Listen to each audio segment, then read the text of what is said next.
च प्रत्योग्य नवच्छेदकतैव विदिक्षत्वादेः अभावावच्छेदकत्वं गुणाद्यनवच्छेदक प्रमेयत्वादेः तदभावावच्छेदकत्व प्रसंगात्। ठीक, अब ये प्रसंग चल रहा है कि द्रव्य में संयोग सामान्य भाव की सिद्धि करनी है। उसके लिए कई उपाय बताए। पहले प्रत्यक्ष प्रमाण से कहा कि मतलब वृक्ष में संयोग सामान्य भाव के रहने में प्रत्यक्ष प्रमाण है। ठीक, फिर कहा कि प्रत्यक्ष प्रमाण में कोई मान नहीं है।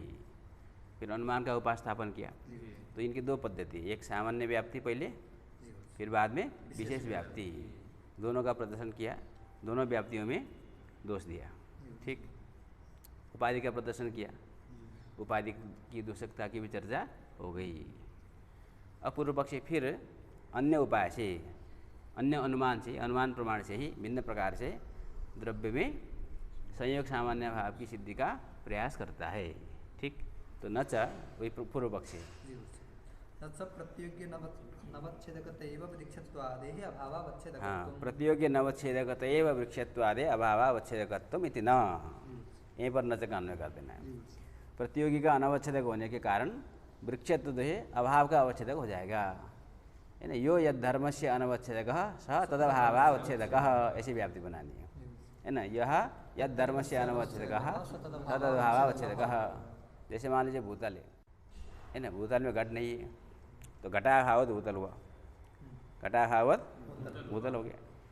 तो भूतलत्वावच्छेदेन घट है नहीं है, भूतलत्वावच्छेदेन घट, इसलिए भूतलत्व घट का अनवच्छेदक हुआ। भूतलत्व क्या हुआ? घट का अनवच्छेदक हुआ। भूतलत्व घट का अनवच्छेदक हो गया। तो जो भूतलत्व घट का अनवच्छेदक है वह घटाभाव घटाभाव का अवच्छेदक है। भूतलत्वावच्छेदन घट नहीं है, तो इससे क्या सिद्ध हो जाएगा? भूतलत्वावच्छेदन घट का अभाव है। यह है ना भूतलत्वम, यत् भूतलत्वम यद धर्म से अनवच्छेदक, घटस्य अनवच्छेदक, घट का अनवच्छेदक है भूतलत्व, इसलिए वो भूतलत्व क्या हो जाएगा? घटाभाव का अवच्छेदक हो जाएगा। यो यद धर्म से अनवच्छेदक सह तदभावावच्छेदक। इस प्रकार के व्याप्ति के बल पर अब जो वृक्षत्व है वो संयोग सामान्य का अवच्छेदक है। वृक्षत्व अवच्छेदन कोई संयोग रहता है? नहीं रहता, इसलिए वृक्षत्व क्या हुआ? मतलब संयोग सामान्य का अनवच्छेदक हुआ। ठीक, क्योंकि वृक्षत्व अवच्छेदन कोई संयोग, इसलिए संयोग सामान्य का वृक्षत्व अनवच्छेदक हुआ। तो वृक्षत्व संयोग सामान्य का अनवच्छेदक होने के कारण ये हेतु हो गया, है ना। यद धर्मानवच्छेदकत्व हेतु है, और उसमें तदभावावच्छेदकत्व की सिद्धि हो जाएगी, संयोग सामान्य भावावच्छेदकत्व की सिद्धि हो जाएगी। अतः वृक्षत्वम संयोग सामान्य भावावच्छेदकम संयोग सामान्य नवच्छेदकत्वात्। समझ में आया? अतः प्रतियोग्य नवच्छेदकत एव वृक्षत्वादे अभावावच्छेदकत्वम। प्रतियोगी जो संयोग है वो संयोग का अनवच्छेदक होने के कारण वृक्षत्व संयोग सामान्य भाव का अवच्छेदक हो जाएगा। तो इस प्रकार से यो यद धर्म से अनवच्छेदक स तदभावावच्छेदक, इस प्रकार के व्याप्ति के बल पर वृक्षत्वावच्छेदन संयोग सामान्य भाव की सिद्धि हो जाएगी।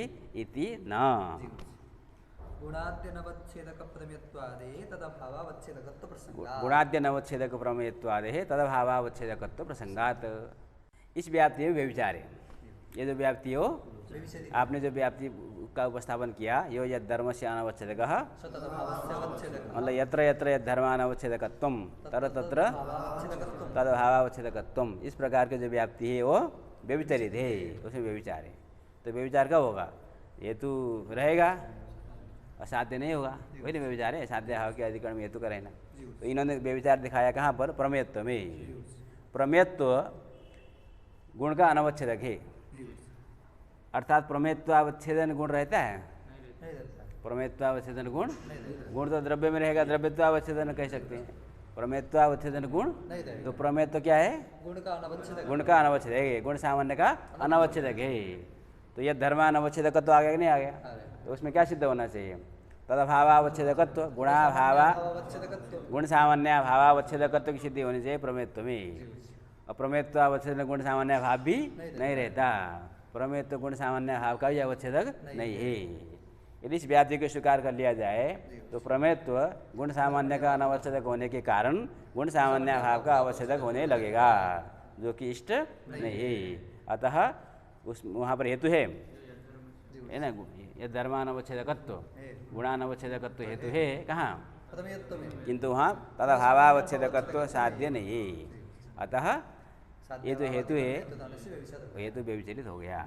अतः जिस व्याप्ति के बल पर आप अनुमान, जिस व्याप्ति के बल पर आप वृक्षत्व में अथवा द्रव्यत्व में संयोग सामान्य भावावच्छेदकत्व सिद्ध करना चाहते हैं वह अनुमान व्यभिचलित है, हो गया। अतः इस प्रकार से भी, इस प्रकार के अनुमान से भी वृक्षत्वावच्छेदेन संयोग सामान्य भाव की सिद्धि नहीं की जा सकती। ठीक, गुणाद्यनवच्छेदक प्रमेयत्वादि तदभावावच्छेदकत्व प्रसंगात्। हाँ, इसमें ननु यो यद्धर्मस्य अनवच्छेदकः स तदभावस्य अवच्छेदक इति व्याप्त्यैव वृक्षत्वादेः संयोगाभावावच्छेदकत्वं सेत्स्यति इत्याशङ्क्य निराचष्टे न चेति। ठीक, गुणादि इति तथा च व्यभिचारात् नोक्त व्याप्तिरिति भावः। व्यभिचार होने के कारण व्याप्ति है ही नहीं जो आप व्याप्ति बता रहे हैं। अब द्वितीय में यथा च काटपूर्ववर्तित्वस्य प्रतिदण्डं वनिसामानाधिकरणस्य वा प्रतिधूमं भिन्नत्वेपि दण्डत्वं धूमत्वं वा तत्सामान्यस्य अवच्छेदकं तथैव संयोगसामान्यस्य अवच्छेदकं द्रव्यत्वादिकम् इत्यस्यापि सुवचत्वाच्च इति सम्प्रदायविदः। हाँ, ठीक है, इसकी अवतरण का पहले थोड़ा जाग दीजिए। ननु वृक्षत्वं संयोगसामान्याभावावच्छेदकं संयोगसामान्यानवच्छेदकत्वात् इति विशिष्यैव व्याप्तिर्वाच्या परमेयत्वसत्वादेः पक्षसमत्वात् अतः स्वरूपा सिद्धिमः यथाचेति। हाँ, अब क्या कर रहे हैं कि सामान्य मुख्य व्याप्ति के द्वारा द्रव्य में, है ना, द्रव्यत्वावच्छेदेन संयोग सामान्य भाव की सिद्धि का प्रयास किया पहले, तो उस व्याप्ति में व्यभिचार का प्रदर्शन किया। अब वो क्या कहेगा, चलो कोई बात नहीं, हम विशेष व्याप्ति बनाते हैं, है ना, यह तत् से अघटित है, तो व्याप्ति हमारी बनेगी वृक्षत्वम अथवा द्रव्यत्वम, दोनों में से किसी को रख सकते हैं। हम वृक्षत्वम से हम द्रव्य तो ही लेना है, ठीक, तो वृक्षत्वम ही बोलते हैं। वृक्षत्वम संयोग सामान्य भावावच्छेदकम संयोग सामान्य अवच्छेदकत्वात्, इस प्रकार की व्याप्ति बनाते हैं। समझ में आया? तो यहाँ पर जो भी वहाँ यत्त से घटित व्याप्ति था, यद धर्मानवच्छेदकत्व जहाँ है वहाँ पर तद्भावावच्छेदकत्व होगा, ऐसी व्याप्ति बनाई थी, उसमें विचार दिया। अब ये विशेष व्याप्ति है, इसमें साध्य केवल संयोग सामान्य भावावच्छेदकत्व साध्य है और संयोग सामान्य अनवच्छेदकत्व हेतु हो गया। ठीक, तो अनुमान बन गया वृक्षत्वम संयोग सामान्य अनवच्छेदकत्वात्। अब देखो, तो ये तो हो गई बात। अब यहाँ क्या अनुमान बनाया, अब विशेष व्याप्ति बना रहे हैं। ठीक, तो विशेष व्याप्ति क्या है? वृक्षत्वम संयोग सामान्य भावावच्छेदकम संयोग सामान्य अनवच्छेदकत्वात्। ठीक, ये अनुमान वृक्षत्वम संयोग सामान्य भावावच्छेदकम संयोग सामान्य अनवच्छेदकत्वात्। ये अनुमान कौन बना रहा है? ये कौन बोल रहा है? यत्तु बोल रहा है कि सांप्रदायिक बोल रहा है? अनुमान किसका है? यत्तु जो है वृक्षत्व को, वृक्षत्व जो है संयोग सामान्य भाव का अवच्छेदक है, वही ना वृक्षत्व अवच्छेदन संयोग सामान्य भाव को सिद्ध करना चाहता है। अथवा द्रव्यत्वम बोलो, वृक्षत्वम बोलो, द्रव्यत्व ये मुख्य था। तो द्रव्यत्वम संयोग सामान्य भावावच्छेदकम संयोग सामान्य अनवच्छेदकत्वात्, क्योंकि संयोग सामान्य का अनवच्छेदक है। ये दोनों मानते हैं, ये हेतु में कोई बाधा नहीं है। सांप्रदायिक भी मानता है, यत्तु भी मानता है कि वृक्षत्व संयोग सामान्य का अनवच्छेदक है, क्योंकि वृक्षत्वावच्छेदन कोई संयोग नहीं रहता। किंतु इसका अर्थ ये नहीं कि वृक्षत्वावच्छेदन संयोग सामान्य भाव रहेगा, ऐसा एक मानता है, दूसरा नहीं मानता है, इसलिए विवाद शुरू हुआ है। वृक्षत्वम संयोग सामान्य भावावच्छेदकम संयोग सामान्य अनवच्छेदकत्वात्। तो संयोग सामान्य अनवच्छेदकत्व हेतु है वृक्षत्व में, है ना, वो संयोग सामान्य का अनवच्छेदक है, इसलिए वो संयोग सामान्य का अवच्छेदक होना चाहिए, ये उसको सिद्ध करना है। ये तो विशेष व्याप्ति हुई। लेकिन जो प्रश्न था पहले, जो सामान्य व्याप्ति में जो हमने दोष दिया था, व्यभिचार दिया था, वो व्यभिचार तो यहाँ भी आएगा ना। आप फालतू में दूसरा अनुमान बना रहे हो, प्रमेयत्व में व्यभिचार हो जाएगा। जो प्रमेयत्व है वो संयोग सामान्य का अनवच्छेदक है कि नहीं? प्रमेयत्व अवच्छेदन संयोग रहता है, तो प्रमेयत्व संयोग सामान्य का अनवच्छेदक होने के कारण प्रमेयत्व अवच्छेदन संयोग सामान्य भाव रहने लगे, प्रमेयत्व संयोग सामान्य भाव का अवच्छेदक होने लगे। तो प्रमेयत्व संयोग सामान्य भाव का भी अवच्छेदक नहीं होता। तो प्रमेयत्व में हेतु है, कौन हेतु? संयोग सामान्य अनवच्छेदकत्व संयोग सामान्य अनवच्छेदकत्व है और संयोग सामान्य भावावच्छेदकत्व नहीं है। तो व्यभिचार है ना। तो सामान्य व्याप्ति में जो व्यभिचार दिया गया था, विशेष व्याप्ति में तो वही व्यभिचार है। सत्ता को भी इन्होंने लिया। सत्ता जो है वो संयोग सामान्य का सत्वावच्छेदन, संयोग सामान्य रहता है, नहीं रहता है। द्रव्य गुण कर्म तीनों में कोई रहेगा तब वो सत्वावच्छेदन है। तो सत्वावच्छेदन संयोग सामान्य, नहीं रहता है। ये जो सत्ता क्या है, संयोग सामान्य का अनवच्छेदक है। और संयोग सामान्य का अनवच्छेदक होने के कारण संयोग सामान्य भाव का अवच्छेदक हो जाएगा। संयोग सामान्य भाव का अवच्छेदक हो जाएगा। तो सत्वावच्छेदन संयोग सामान्य अब रहने लगेगा। तो ऐसा तो है नहीं, तो हेतु है, साध्य नहीं है। समझ में आया? तो व्यभिचार हो रहा है नहीं हो रहा है? तो ये जो व्यभिचार था सामान्य व्याप्ति में, वही व्यभिचार विशेष व्याप्ति में भी है। तो आप दोबारा क्यों विशेष व्याप्ति का प्रदर्शन कर रहे हैं, ये प्रश्न आएगा। तो वो कहेगा यहाँ पर जो प्रमेयत्व और सत्ता है वो पक्ष सम है। क्या है? पक्ष सम है। तो पक्ष समय व व्यभिचारो न दोषाय, पक्ष सम में जो व्यभिचार होता है वो दोष नहीं होता। समझे? अब प्रश्न आएगा पक्ष सम कैसे है ना। जैसे मान लें सुवर्ण में हम तेईस सिद्ध करने जाते हैं ना, तो उसमें हम रजत को दृष्टांत नहीं बना सकते। रजत को दृष्टांत नहीं बना सकते। क्यों नहीं बना सकते? तो पक्ष सम है। जिस युक्ति के बल पर सुवर्ण में तेईस सिद्ध होना है, उसी युक्ति के बल पर रजत में तेईस रजत में तेईस की सिद्धि होनी है। ठीक, सुवर्ण में तेईस सिद्ध नहीं होगा तो रजत में भी नहीं सिद्ध होगा। इसलिए सुवर्ण यद्यपि पक्ष है, रजत भी पक्ष ही है ना, पक्ष सम है। इसलिए वहाँ पर हम व्यभिचार नहीं दिखा सकते, उसको दृष्टांत भी नहीं बना सकते। तो यहाँ पर भी ऐसी स्थिति है। मान लो यहाँ पर वृक्षत्व का हमने पक्ष बनाया ना, यदि ये सिद्ध हो गया कथनचित कि वृक्षत्व संयोग सामान्य भाव का अवच्छेदक है, ये नहीं सिद्ध करना है। यदि कथनचित सिद्ध हो गया कि वृक्षत्व संयोग सामान्य भाव का अवच्छेदक है, ठीक, तो प्रमेयत्व भी संयोग सामान्य भाव का अवच्छेदक हो जाएगा। क्योंकि संयोग सामान्य भाव का अवच्छेद यदि वृक्षत्व होगा, इसका अर्थ संयोग सामान्य भाव कहाँ रहेगा? गुणादि में तो रहता ही है ना, और द्रव्य में भी रहा, तो सातों पदार्थ में रहा ना, केवल नहीं हो जाएगा ना। तो प्रमेयत्व अवच्छेदन संयोग सामान्य भाव रहेगा नहीं रहेगा? तो प्रमेयत्व भी संयोग सामान्य भाव का अवच्छेदक ही हो जाएगा। रुका इसलिए कि द्रव्य में संदेह है। ठीक, तो यदि द्रव्यत्व संयोग सामान्य भाव अवच्छेदकम, द्रव्यत्व में संयोग सामान्य भाव अवच्छेदकत्व की सिद्धि होगी, तो प्रमेयत्व में संयोग सामान्य भाव अवच्छेदकत्व की सिद्धि हो जाएगी।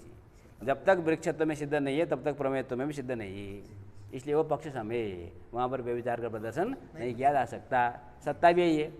सत्ता में यदि संयोग, वृक्षत्व में यदि संयोग सामान्य भावावच्छेदकत्व सिद्ध होगा, तो द्रव्य गुण कर्म तीनों में संयोग सामान्य भाव की सिद्धि होगी। गुण कर्म में सिद्ध ही है, द्रव्य को लेकर विवाद है, तो सत्व भी क्या हो जाएगा? संयोग सामान्य भाव का अवच्छेदक ही हो जाएगा। समझ में आई बात? इसलिए वो पक्ष सम है। इसलिए वहाँ जो व्यभिचार है वो दोष नहीं होता। पक्ष में तो हमेशा व्यभिचार होता ही है ना। पर्वतो वन्यवान धूमात, तो यत्र यत्र बन्नी है ना, पक्ष तरत्व है ना, पक्ष भिन्नत्व। पर्वतो वन्यवान धूमात में पक्ष तरत्व को उपाधि बना लो। पक्ष तरत्व क्या हो जाएगा? वो चाहे उपाधि यहाँ पर सीधा कर सकते हैं। मान लो जहाँ बन्नी का संदेह है, पर्वत में बन्नी, संदेह मतलब बन्नी नहीं है उसको कहेंगे। तो जहाँ बन्नी नहीं है वहाँ पर धूम है कि नहीं? तुम तो प्रत्यक्ष प्रमाण से सिद्ध हो रहा है ना, पर्वत में बन्नी दिख रहा है, तो जहाँ बन्नी नहीं है वहाँ पर धूम है कि नहीं? कहाँ पर? तो धूम क्या हो जाएगा? व्यभिचारित हो जाएगा। तो कहीं पर भी व्यभिचार हो जाएगा महाराज जी, क्योंकि पक्ष में तो हेतु होता ही है, हेतु दिखता है, और साध्य तो अभी है नहीं, दिख नहीं रहा है, अभी ज्ञात नहीं है साध्य का, तो वो तो सिद्ध करने हम जा रहे हैं, तो अभी वो सिद्ध नहीं है। तो साध्य का अभाव का अधिकरण वही पक्ष ले लेंगे, तो सब हेतु व्यभिचारित हो जाएंगी। समझ में आया? तो क्या हुआ बात कि पक्ष समय व व्यभिचारो न दोषाय, पक्ष में जो व्यभिचार होता है और पक्ष सम में जो व्यभिचार होता है वो वस्तु तो व्यभिचार, वही तो अभी संदेह है, इसलिए वो दोष नहीं है। ठीक, इसलिए अभी व्यभिचार का प्रदर्शन तो नहीं कर सकते। अब जो हमने अनुमान बनाया, वृक्षत्वम संयोग सामान्य भावावच्छेदकम संयोग सामान्य नवच्छेदकत्वात्, इस अनुमान में व्यभिचार है, ऐसा तो व्यभिचार है नहीं। ठीक, इसलिए ग्रंथकार स्वरूपा सिद्धि दूषण दिखाना चाहते हैं। समझ में आया? तो इस अनुमान में स्वरूपा सिद्धि दिखाने के लिए ये पूरी दीदी पंक्ति है। ठीक, यथा च घटपूर्ववर्तित्वस्य प्रतिदंडम भिन्नत्वे भी, वहाँ अन्वय करना है ना। एक लाइन बनाते हैं, घटपूर्ववर्तित्वस्य प्रतिदंडम भिन्नत्वे भी। आगे बनी सामाना न न न दंडत्वम तत्सामान्य से अवच्छेदकम, ऐसा अन्वय करना है। समझ आया? घट पूर्ववर्तित्वस्य प्रतिदंडम भिन्नत्वे भी दंडत्वम तत्सामान्य से अवच्छेदकम। बनी सामानाधिकरणस्य, ये दूसरा, इसको पहले घटाते हैं। ठीक है, तो घट पूर्ववर्तित्व दंड में, तो दंड में जो घट पूर्ववर्तिता होती है, घट नहीं है तो पूर्ववर्तित्व, वो प्रत्येक दंड में रहने वाले पूर्ववर्तिता एक ही है कि भिन्न भिन्न है? भिन्न भिन्न है। तो घट पूर्ववर्तित्व प्रतिदंडम भिन्नत्वे भी, प्रतिदंड में रहने वाले जो घट पूर्ववर्तिता भिन्न भिन्न होने पर भी, ठीक, जो पूर्ववर्तित्व सामान्य है, घट पूर्ववर्तित्व सामान्य है, तत्सामान्य अवच्छेदकम दंडत्वम भवति। घट पूर्ववर्तित्व सामान्य का अवच्छेदक कौन होता है? दंडत्व होता है। ठीक, ये हो गया दृष्टांत। यथा घट पूर्ववर्तित्व प्रतिदंड भिन्नत्वे भी तत्सामान्य, अर्थात घट पूर्ववर्तित्व सामान्य से अवच्छेदकम दंडत्वम भवति, एक उदाहरण। दूसरा, बन्नी सामानाधिकरण प्रतिधूमम भिन्नत्वे भी, बन्नी सामानाधिकरण प्रत्येक धूम में भिन्न होने पर भी तत्सामान्य, अर्थात बन्नी सामानाधिकरण सामान्य अवच्छेदकम धूमत्वम भवति। समझ में आया? ठीक, तो उसी प्रकार ये दोनों दृष्टांत बनाया, तो है ना, तथैव उसी प्रकार से संयोग सामान्यस्य अवच्छेदकम तो तत्त संयोग भिन्न भिन्न वृक्ष में शाखा आदि अवच्छेदन, तत्त संयोग भिन्न भिन्न में रहने पर भी संयोग सामान्य का अवच्छेदक वृक्षत्व होने में कोई बाधा नहीं है। अब इन्होंने वृक्षत्व को संयोग सामान्य का अवच्छेदक बना दिया। वृक्षत्व संयोग सामान्य का अवच्छेदक है। अभी तक हमें मान रहे थे कि वृक्षत्व अवच्छेदन संयोग नहीं रहता, अर्थात वृक्षत्व संयोग का अवच्छेदक नहीं होता। ठीक, आप कहते हैं कि वृक्षत्व को संयोग सामान्य का अवच्छेदक बनाने में कोई बाधा नहीं है, संयोग सामान्य का।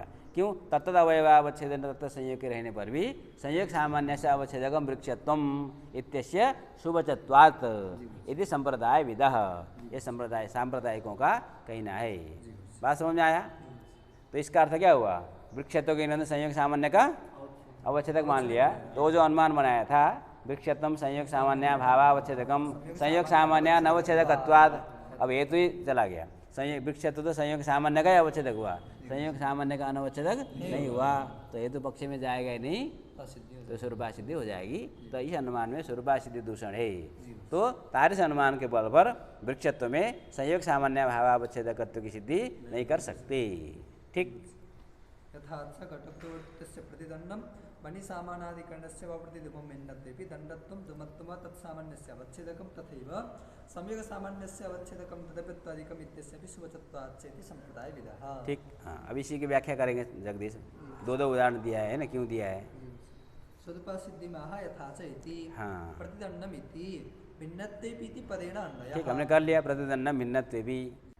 ननु अव्यवहित पुदवर्तिताया अवच्छेदकम न दंडत्वम अति प्रसंगात्, हाँ, किंतु अव्यवहित पुदवर्ती जातीयताया। अब ये दो उदाहरण दिया है ना इन्होंने, दो दृष्टांत बनाया। तो द्वितीयकार ने दो दृष्टांत क्यों उपस्थापित किया? कहे ना घट पूर्ववर्तित्व प्रतिदंड में भिन्न है, फिर घट पूर्ववर्तित्व सामान्य से सामान्य का अवच्छेदक दंड तो होता है जैसे, इसी को दृष्टांत बनाकर चले जाते संयोग में। ठीक, तो एक दृष्टांत को छोड़ करके दूसरे दृष्टांत का उपस्थापन उन्होंने किया, तो उसमें कुछ न कुछ अस्वारस्य होना चाहिए, ऐसा सोच करके जगदीश उसमें अस्वारस्य दे रहे हैं। ठीक, तो पूर्व पक्षी ऐसा मान सकता है कि आपका दृष्टांत और दृष्टांत में भेद है। दृष्टांत क्या है? संयोग भिन्न भिन्न है तत्त अवच्छेदन, और संयोग सामान्य का अवच्छेदक हम बनाने जा रहे हैं। ठीक, और दृष्टांत भी बराबर होना चाहिए, और दृष्टांत बराबर नहीं है। क्यों? जो घट पूर्ववर्तिता है दंड में, वो प्रत्येक दंड में भिन्न भिन्न है, इसलिए घट पूर्ववर्तित्व सामान्य का अवच्छेदक दंड तो होता ही नहीं है, क्योंकि दंड तो अति प्रसक्त धर्म हो जाएगा। क्या हो जाएगा? क्योंकि घट पूर्ववर्तिता एक दंड में, दूसरे दंड में नहीं है, तो उसमें भी दंड तो रहेगा। तो अति प्रसक्त होने के कारण दंड तो जो है घट पूर्ववर्तित्व का अवच्छेदक नहीं होता। फिर किसका होता है? कहते हैं घट पूर्ववर्तित्व जातीयता का। घट पूर्ववर्ती जातीयता, तो घट पूर्ववर्ती जातीय कौन होता है? सभी घट पूर्ववर्ती, सारे दंड हो जाएंगे, तो जातीयता कहाँ रहेगी? सभी दंड में रहेगी। अब सभी दंड में रहने वाली जो घट पूर्ववर्ती जातीयता है वो एक है, वह एक है, अर्थात घट पूर्ववर्ती जातीयता का अवच्छेदक दंडत्व है। तो भिन्न भिन्न ऐसा नहीं हुआ ना कि घट पूर्ववर्ती भिन्न भिन्न है और हम तत्सामान्य का अवच्छेदक दंडत्व बना रहे हैं। प्रतिदंडम भिन्नत्वे भी, तो ये दृष्टांत ये आपका जो कथन है वास्तव में ऐसा आप जो बोल रहे हो कि घट पूर्ववर्तित्व प्रत्येक दंड में भिन्न भिन्न होने पर भी तत्सामान्य का अवच्छेदक दंडत्व है, ऐसी बात है ही नहीं। हम घट पूर्ववर्तित्व का अवच्छेदक दंडत्व को बनाते ही नहीं है, अभी तो घट पूर्ववर्ती जातीयता का अवच्छेदक दंडत्व को बनाते हैं। और घट पूर्ववर्ती जातीयता प्रतिदंड भिन्न नहीं है, वो सभी दंड में रहने वाली जातीयता एक है, इसलिए दृष्टांत और दृष्टांत में समानता नहीं है, ऐसा कोई यहाँ पर पूर्व पक्षी आक्षेप कर सकता है। इस प्रकार की व्याख्या इस ग्रंथ की कर सकता है, इसलिए वो दूसरे में थोड़ा सुरक्षित उदाहरण में चले गए। चलो कोई बात नहीं, बन्य सामानाधिकरण तो प्रत्येक धूम में रहने वाला भिन्न भिन्न है, और वो जो सामानाधिकरण सामान्य का अवच्छेद धूम तो जैसे होता है, तो इसको दृष्टांत आप बना सकते हैं। ननु अव्यवहित पदवर्तिताया अवच्छेदकम न दंडत्वम अति प्रसंगात्, किंतु अव्यवहित पदवर्ती जातीयतायाः सा च न भिन्ना अतः संयोगस्थले एव अनुरूपं दृष्टान्तमाह बन्हीति तत्सामान्यस्य इति। घटपूर्ववर्तित्व सामान्यस्य बन्ही सामानाधिकरण सामान्यस्य च इति। ठीक है, तत्शब्द तत्सामान्यस्य से दोनों का लेना है। घट पूर्ववर्तित्व सामान्यस्य बन्ही सामानाधिकरण सामान्यस्य च अवच्छेदकम दंडत्वम धूमत्वम। एक जगह दंडत्वम और वहाँ धूमत्व जैसे होता है। उसी प्रकार से संयोग सामान्य का अवच्छेदक भी वृक्षत्व होने में कोई बाधा नहीं है। तो इन्होंने वृक्षत्व को, सांप्रदायिक ने वृक्षत्व को संयोग सामान्य का अवच्छेदक मान लिया, समझ में आया। अतः जो अनुमान प्रदर्शन किया था वो हाँ, तो उसमें हेतु पक्ष में रहेगा नहीं तो स्वरूपा सिद्धि होगी। ठीक, अब केचित तो ये जो द्वितीय ग्रंथ है, द्वितीय ग्रंथ का जगदीश ने अर्थ किया स्वरूपा सिद्धि प्रदर्शन करने के लिए उस अनुमान में, और कुछ लोग उसी ग्रंथ को उसका थोड़ा दूसरा तात्पर्य ऐसा बताते हैं। ठीक, क्या बताते हैं? कथित व्याप्तो अप्रयोजकत्वम, वो कहेंगे देखो आपने जो अनुमान बनाया वृक्षत्वम संयोग सामान्य भावावच्छेदकम संयोग सामान्य अनवच्छेदकत्वात्, तो यहाँ जो व्याप्ति है इसमें अप्रयोजकत्व है, अनुकूल तर्क नहीं है। ठीक, हाँ, अन्यथा तदभावानवच्छेदकत्व हेतुना तदवच्छेदकत्वमिव कुतो न वृक्षत्वादिहि साध्यते। तुल्य न्याय विपरीत भी हो सकता है। यदि आप कहो कि वृक्षत्व संयोग सामान्य का अनावच्छेदक होने के कारण, क्योंकि वृक्षत्व अवच्छेद में कोई संयोग नहीं रहेगा, तथा शाखादि अवच्छेदन रहेगा, इसलिए वृक्षत्व संयोग सामान्य आपका अवच्छेदक है, ऐसा कहोगे। हम कहेंगे विपरीत तुल्य युक्तिया कि अब तत्त संयोग भी तत्त शाखादि अवच्छेदन रहेगा, तो अन्य अन्य अवच्छेदन तत्त संयोग का अभाव रहेगा, तो वृक्षत्व संयोग सामान्य अभाव का अनवच्छेदक है। वृक्षत्व संयोग अतः वो संयोग सामान्य का ही अवच्छेदक है, ऐसा कर देंगे। वृक्षत्व संयोग सामान्य अवच्छेदकम संयोग सामान्य भावानवच्छेदकत्वात्, वृक्षत्व अवच्छेदन में कोई भी संयोग सामान्य भाव नहीं रहेगा, तो वृक्षत्व संयोग सामान्य भाव का अनवच्छेदक है। तो जो संयोग सामान्य भाव का अनवच्छेदक है वो संयोग सामान्य का अवच्छेदक हो जाएगा। यदि आप ऐसा मानते हैं कि वृक्षत्व संयोग सामान्य का अनवच्छेदक होने के कारण संयोग सामान्य भाव का अवच्छेदक है, इस प्रकार की सिद्धि होगी, तो इस हम जो बोलेंगे कि वृक्षत्व संयोग सामान्य भाव का अनवच्छेदक होने के कारण संयोग सामान्य का ही अवच्छेदक है, यदि ऐसा हम कहें तो इसमें क्या बाधा है? यदि आपका अनुमान सही है, अनुकूल तर्क है, तो इसमें भी अनुकूल तर्क होना चाहिए। तो हम अनुमान बना देंगे क्या? वृक्षत्वम संयोग सामान्य अवच्छेदकम संयोग सामान्य भावानवच्छेदकत्वात्। ठीक है, उसका जो हेतु है उसका विपरीत यहाँ साध्य बना दिया। वो संयोग सामान्य अनवच्छेदकत्व हेतु बना रहे थे, और संयोग सामान्य अवच्छेदकत्व के हम साध्य बना देंगे, हेतु के अभाव को हम साध्य बना देंगे। तो वृक्षत्वम संयोग सामान्य संयोग सामान्य अवच्छेदकम संयोग सामान्य भावानवच्छेदकत्वात् इत्थमेव कथम न साध्यते तुल्य न्यायात्। अतः जिस प्रकार वो अपना सिद्ध करने के लिए नहीं रखा है, जिस प्रकार ये सिद्ध नहीं हो सकता, उसी प्रकार से आपका अनुमान भी सिद्ध नहीं हो सकता। उसमें यदि आप कोई अनुकूल तर्क देंगे तो यहाँ पर वो तर्क प्रस्तुत हो जाएगा। ठीक, तो विपरीत सत प्रतिपक्ष हो जाएगा एक प्रकार से। कचित्तु कथित व्याप्तो अप्रयोजकत्वम् अन्यथा तदभावानवच्छेदकत्व हेतुना तदवच्छेदकत्वमेव कुतो न वृक्षत्वादि साध्यते। वृक्षत्वाद्यवच्छेदेन तत्तत् संयोग व्यक्तिनाम असत्येपि संयोग सामान्यस्य संभवात् इति अभिप्रायकोऽयं ग्रंथ इत्याहुः। हाँ, फिर वो प्रश्न करेगा वृक्षत्वावच्छेदन संयोग रहेगा कैसे? तो कहेगा वो तत्त है ना, अवयवावच्छेदन तत्त संयोग के रहने पर भी वृक्षत्वावच्छेदन संयोग सामान्य के रहने में कोई बाधा नहीं है। जैसे कि दृष्टांत ऊपर के ग्रंथ से लेना, जैसे है ना, घट पूर्ववर्तिता प्रत्येक दंड में भिन्न भिन्न होने पर भी पूर्ववर्तित सामान्य का अवच्छेद जिस प्रकार दंड तो होता है, बन्य सामानाधिकरण का प्रत्येक धूम में भिन्न भिन्न होने पर भी सामानाधिकरण सामान्य का अवच्छेद जिस प्रकार धूमत्व होता है, उसी प्रकार से तत्व संयोग के भिन्न भिन्न होने पर भी अधिकरण के तत्व शाखादि अवच्छेद है ना, संयोग सामान्य का अवच्छेदक वृक्षत्व होने में कोई बाधा नहीं। तो ये जो ग्रंथ है उसको यहाँ पर समन्वय इस प्रकार से इसकी व्याख्या करनी चाहिए। ठीक है, तो अप्रयोजकत्व तो उस पूर्वोक्त अनुमान में, पूर्व पक्षी के द्वारा उपस्थापित अनुमान में अप्रयोजकत्व के उपस्थापन करने के लिए यह ग्रंथ की है ना, यह ग्रंथ दीर्घिकार ने उपस्थापन किया, इस प्रकार की केचित्व ने व्याख्या की। ठीक है, और मूल के हिसाब से उस अनुमान में स्वरूपा सिद्धि के प्रदर्शन करने के लिए उस ग्रंथ की व्याख्या की। ठीक,